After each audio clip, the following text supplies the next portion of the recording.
ఉద్యోగులకు, పెన్షనర్స్‌కి అందరికీ స్వాగతం, సుస్వాగతం. ఈరోజు వార్త చూసినట్లయితే అన్ని ప్రభుత్వ రంగ సంస్థలు, సొసైటీస్ అలాగే యూనివర్సిటీ ఉద్యోగులకు రాష్ట్ర ప్రభుత్వం గుడ్ న్యూస్ చెప్పింది. మరి ఏంటి ఆ గుడ్ న్యూస్ తెలుసుకునే ముందు మొదటిసారిగా ఛానల్ చూసిన వారు తప్పకుండా సబ్స్క్రైబ్ చేసుకోండి. మీకు వీడియో నచ్చినట్లయితే తప్పకుండా లైక్ చేయండి, షేర్ చేయండి. రాష్ట్ర ప్రభుత్వ ఉద్యోగులు, పెన్షనర్లతో సమానంగా ప్రభుత్వ రంగ సంస్థలు, సహకార సొసైటీస్, యూనివర్సిటీ ఉద్యోగులకు ఐఆర్ అంటే మధ్యంతర భృతి అన్నమాట ఇవ్వాలని నిర్ణయం తీసుకున్నది. బేసిక్ పేపై 5% ఐఆర్ మంజూరు చేస్తూ శుక్రవారం ఆర్థిక శాఖ ఉత్తర్వులు జారీ చేసింది. దాదాపు ఏడాది నుంచి ఐఆర్ కోసం ప్రభుత్వ రంగ సంస్థలు, సహకార సొసైటీస్, యూనివర్సిటీ ఉద్యోగులు ఎదురు చూస్తున్నారు.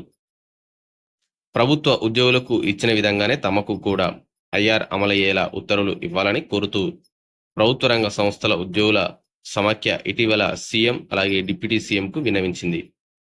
ఈ మేరకు నిర్ణయం తీసుకున్నట్లు ఆర్థిక శాఖ శుక్రవారం జీవో జారీ చేసింది.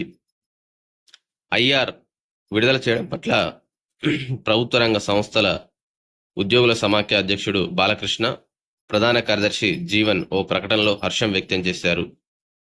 గత ప్రభుత్వం మాదిరి కాకుండా ప్రస్తుత సీఎం రేవంత్ రెడ్డి ఈ భృతి విడుదల చేయడం పట్ల ధన్యవాదాలు తెలిపారు. గత ప్రభుత్వ రంగ సంస్థలను ఏమాత్రం పట్టించుకోలేదని వారు చెప్పడం జరిగింది.